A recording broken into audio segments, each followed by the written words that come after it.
అందరికీ నమస్కారం అండి. ప్రభుత్వం వచ్చిన తర్వాత నేను మొదటిసారి ఎంపీగా అయిన తర్వాత కూడా నేను ఎంపీగా మా గ్రామానికి ఇంకా వెళ్ళలేదు.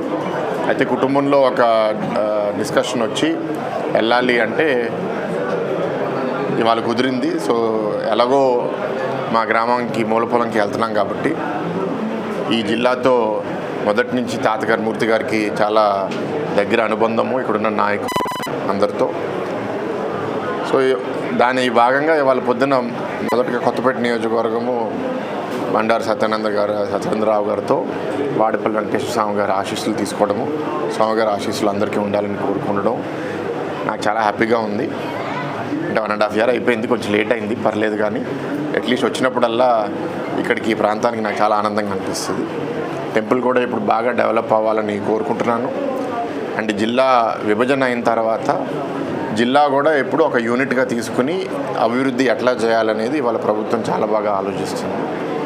అన్నీ కలిసి వస్తే రాబోయే 3-4 ఏళ్ళలో ఈ జిల్లాలో కూడా మంచి అభివృద్ధి కార్యక్రమాలు జరగాలని కోరుకుంటున్నాను. ఏం చెప్పాలి నాకు, మీరు అడగండి, ఏదన్నా అంటే అడిగితే నేను చెప్తాను.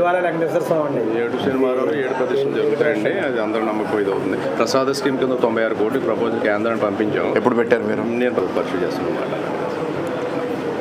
అంటే మీరు ఆంధ్రప్రదేశ్ ఒక పర్యాటక కేంద్రంగా మీరు చూస్తే ఇవాళ దేశవ్యాప్తంగా ఉన్న రాష్ట్రాల్లో 3వ స్థానంలో మనకి టూరిస్టులు వస్తున్నారు. దాంట్లో ఎక్కువ భాగం మంది రిలీజియస్ టూరిజం కోసం రావడము, ప్రధానంగా తిరుమల స్వామి గారిని చూడడానికి, శ్రీశైలము, సింహాచలము, ఇలా ప్రతి ప్రాంతంలో మనకి చాలా గొప్ప గొప్ప టెంపుల్స్ ఉన్నాయి.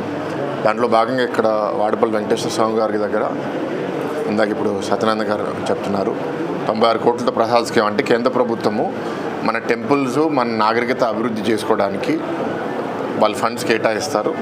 దానికి మనకి ఇక్కడ ఏంటంటే మౌలిక సదుపాయాలు ఎట్లా డెవలప్ చేసుకోవాలి, టెంపుల్ ఫెసిలిటీస్ ఎట్లా డెవలప్ చేసుకోవాలి. ఎందుకంటే ఒక ఉదాహరణకి సింహాచలం పైన రూఫ్ మీద అది పెచ్చులుగా ఊడిపోతుంది. కారణం ఏంటి అంటే దాన్ని ఏ విధంగా చేయాలి అని కొందరికి తెలియక అక్కడ వాళ్ళు సాధారణమైన సిమెంటు మట్టితో వేసేయడం జరిగింది.